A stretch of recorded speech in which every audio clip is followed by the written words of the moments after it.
second speaker for this session is Shri V. Gopalakrishnan. Mr. V. Gopalakrishnan had served as policy analyst on space law and policy matters at ISRO headquarters.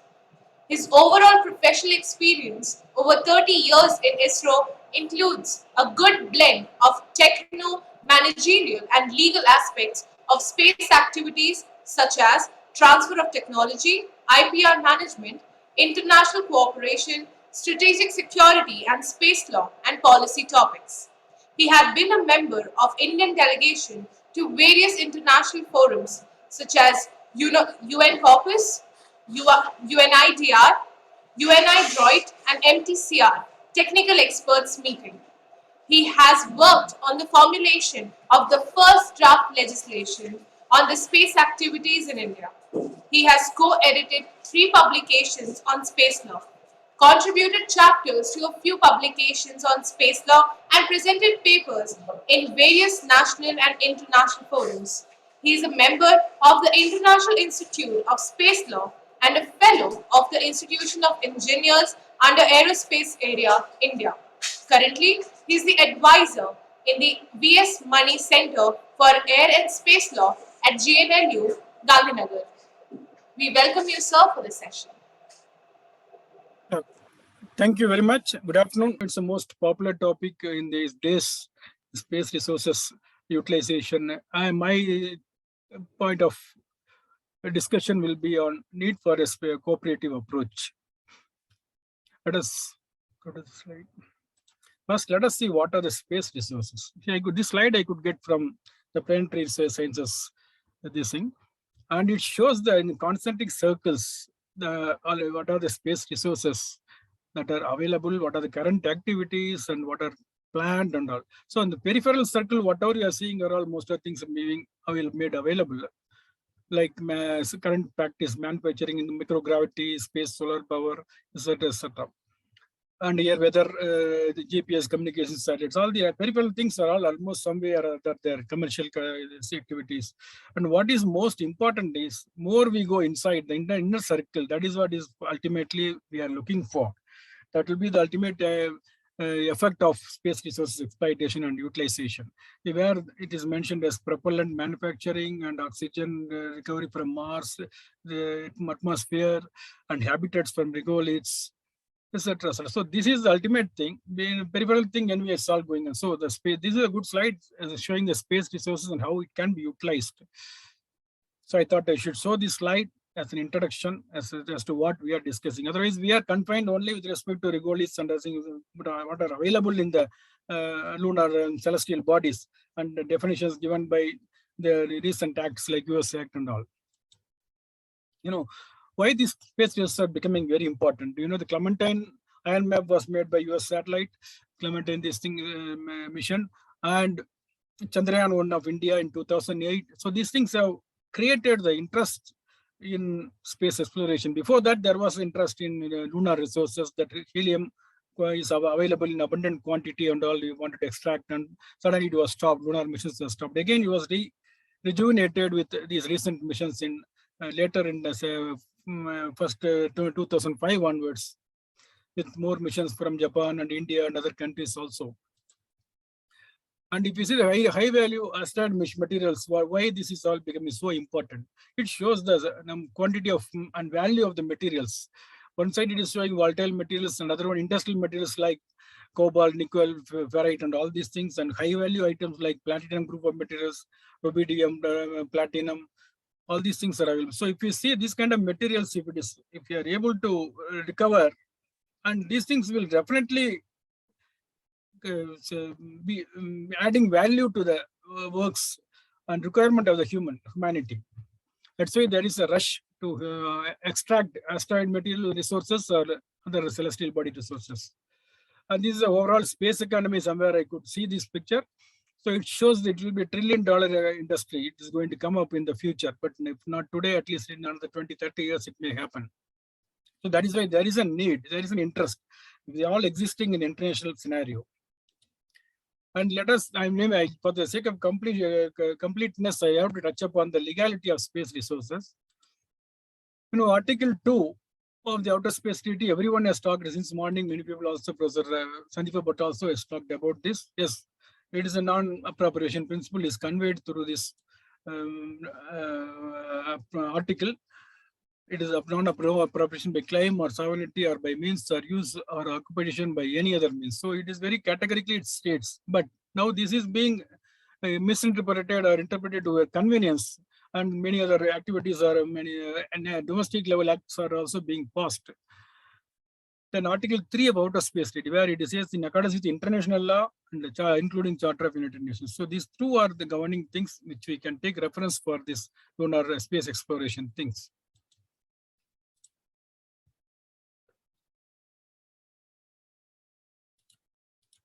Okay. Then Moon Agreement, what does it say? It's a specific agreement was made. As you know, Outer Space Treaty was the first one.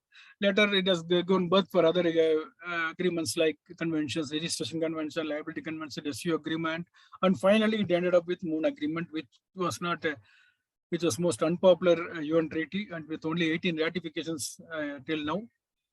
But it was also good agreement. It has got all the instruments and provisions that that what are required to be incorporated, taken support of.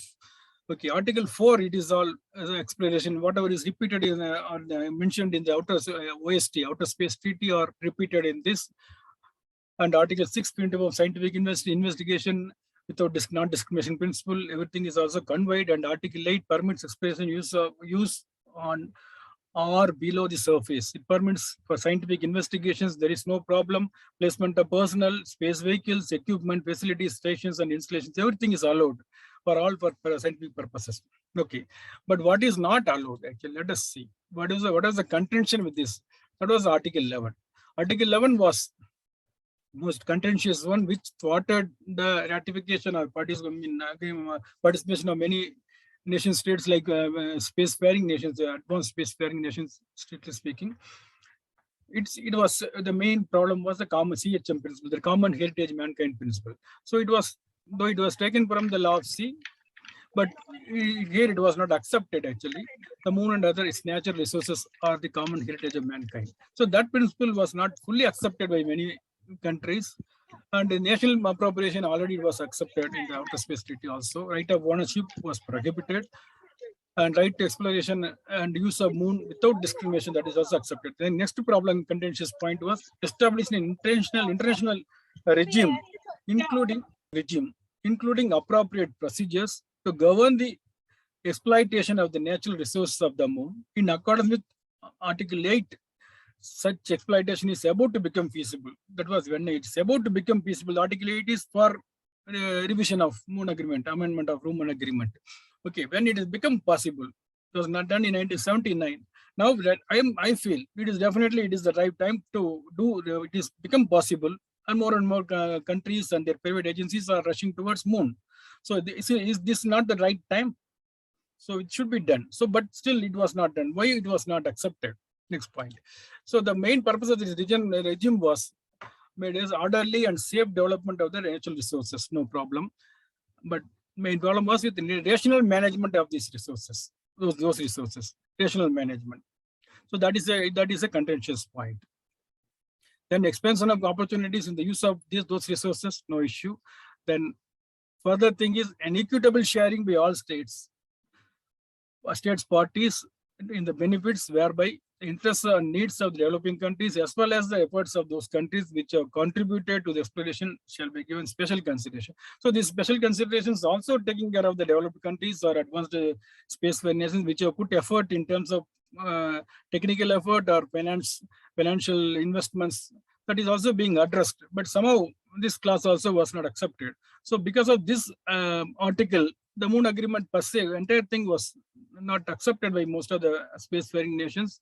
Only 18 countries and many, including India, if we say India has just signed the agreement, it has not ratified. Of course, signed signatories because there's some kind of political support, not as a legally binding, like France. I will come back to this Moon Agreement at the end part of my presentation. Okay. I think this is the same thing. Okay, same thing. Page down, I have to put. Okay.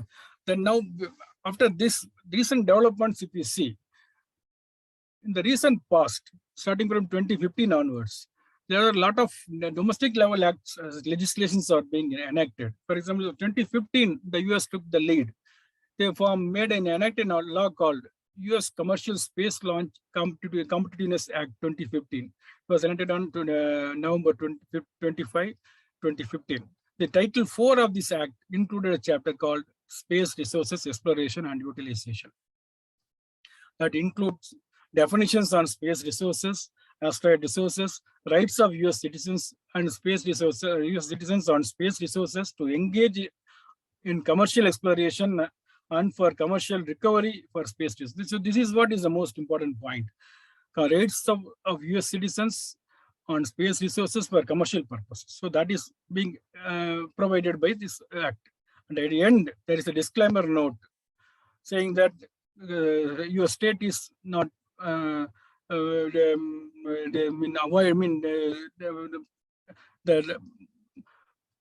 treaty obligations are not followed, implemented. That it is a discrimination.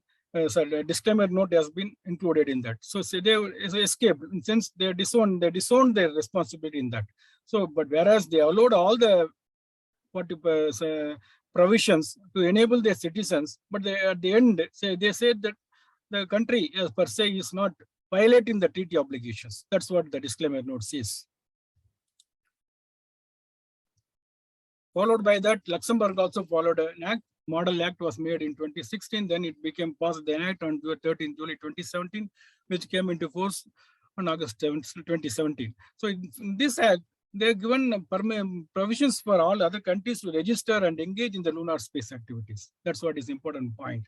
So they law provides a unique legal, regulatory, and business environment. The business environment they are given for international companies also. Many companies have registered their business engagements in the Luxembourg. Its goal is to ensure that space resources explored under this jurisdiction serve a peaceful purpose and are gathered and used in sustained manner compatible with international law and for the benefit of mankind. Again, it's sustainable. So this disclaimer note is given here. And used in sustained manner compatible with international law. So there is a kind of contradiction. Then followed by that, United Arab Emirates also followed a passed a National Space Act. Under that, there is a special provision on space resources. The law inter alia addresses space launch activities and other things. And also it addressed using man-made facilities and other planet ownership and usage rights of space resources. That is in blue color I have shown. It talks about ownership and usage rights of space resources and other commercial activities like mining operations. So very categorically they have mentioned mining operations. So this in the inter alia, the other things they have given this right also. So this is a third country which has enacted a law. And fourth, Japan followed the suit. So on 16th June 2021, therefore, the National Diet of Japan passed a law concerning the promotion of business activities related to the exploration and development of space resources. The law provides the Japanese private business operator. There is a company called iSpace which is engaged in that. They have registered their company in Luxembourg also. They are very actively involved in moon missions also. Japanese private business operators shall be permitted to engage in the exploration and development of space resources such as water, minerals, and other non-living resources in outer space and other on moon and other celestial bodies. So they also very explicitly defined what the rights their private companies can derive from this law. Then parallelly, the Artemis program, there is a big rush to lunar resources. US has initiated an Artemis program and lunar gateway program. The Artemis first mission is going to take off very shortly. And one of the missions will take to lunar resources thing also, it will be there. Artemis program by 2024, they want to plan the first launch of lunar mission. They're going to take the human to the lunar surface. Lunar Gateway program, this is yet another one. This sample here is an enhanced version of that. It is whereas the Artemis program, what I was talking about is a bilateral arrangement. It has already concluded with about 13 countries or so. If I'm not wrong, 13 or 14. recently with Poland, I think. So in bilateral arranged agreements, they have signed called Artemis Accords. I think it is there in the next one. Yeah, Artemis Accords is there. It is containing about 13 provisions. There is a special section on space resources. Again, here also it is they say that providing critical support for safe and sustainable operations they have given. And there is again a provision called should be executed in a manner that complies with the Outer Space Treaty and in support of safe and sustainable space activities. Again, they are relying on Outer Space Treaty. The signatories affirm that the extraction of space resources does not inherently constitute national appropriation, Article 2 of Outer Space Treaty, and that contracts other legal instruments relating to space should be inconsistent with that treaty. So Outer Space Treaty is so much emphasized on this, but still they are allowing the extraction and exploitation and utilization of the lunar resources, but not by the state per se. They're allowing their private entities. That's the difference. Okay, based on these things, what is happening? The lunar UN Corpus also in the legal subcommittee, there is a discussions that are going on for a long time. And in the recent past, in the pursuant to UN General Assembly resolution in subcommittee 61st June 2021, they considered an agenda item called General Exchange of Views on Potential Legal Models for Activities in Exploration and Exploitation and Utilization. All the three are combined: exploration, exploitation, and utilization of space resources as a single issue as an item for discussion. The discussions were supported by the proposals by various countries, including Europe and China and US and other countries have submitted the proposals and working papers from few other NGOs, and member states opinions were conveyed by delegates. It was all concluded to have a working group, multi-year working group, to pursue on this topic, and the chair and vice chair were also elected. Session on September 2021 finalized the mandate, the terms and mandate of this committee, the working group, the terms of reference, and the work plan, and the methods of work for the working group. So more details are available under this. There is a link I given the UN USA has created a separate link for this. You can always follow the developments. It is covering all the right from how it started. Everything is covered in this. It's a very interesting website. Now, recently, I just wanted to touch upon an important point. While these things are happening, there is a project called Article 11 project. It's not covered under this UN Corpus or any other thing. It is an independent thing. It is a project titled as Article 11 project. It's a joint venture of the Global Space Law Center, GSLC, and the Cleveland State University, and the Eagle Team of Space Generation Advisory Council, that is Space Generation, SGAC, Professor Mark Sundal and Dr. Antonino is also there. Both are only coordinating. Antonino Samarino, they are only coordinating this work. They convened international discussions with about 25 participants also. I had the opportunity of participating in this discussion since for the last 1 year as a special invitee. When they invited me to participate, I participated, and we discussed many issues. See, the problem what is taken up is currently the activities of space activity. I mean space. The registry, space registry, whatever we are submitting information is based on Article 4 of the Space Resolution 1963. Every country is submitting their space activities. It's in terms of space objects launched, that orbital parameters, purpose, and all these things only. But not per se, not the space activities are not covered in this. So what is the point of contention is here, it should be monitored, whatever is happening in the recent past through various activities like Artemis Accords or Lunar Gateway and many other missions. Private players are going to take part in the lunar activities very shortly in a bigger way. So all these things should be monitored, and there should be information that should be submitted to UN Secretary General. There should be, that means under Article 11. Article 11 creates the supports for this. It says that. That's why it's called Article 11 project. Article 11 says that all the information, technical information, whatever is happening on the lunar celestial bodies and outer space should be informed to them. The activities per se, not the objects, whatever is launched, or whatever activities that are informed, that pursued by the various countries and their private participants, companies, authorized bodies. Whatever is done should be informed to them. So that is taken support of.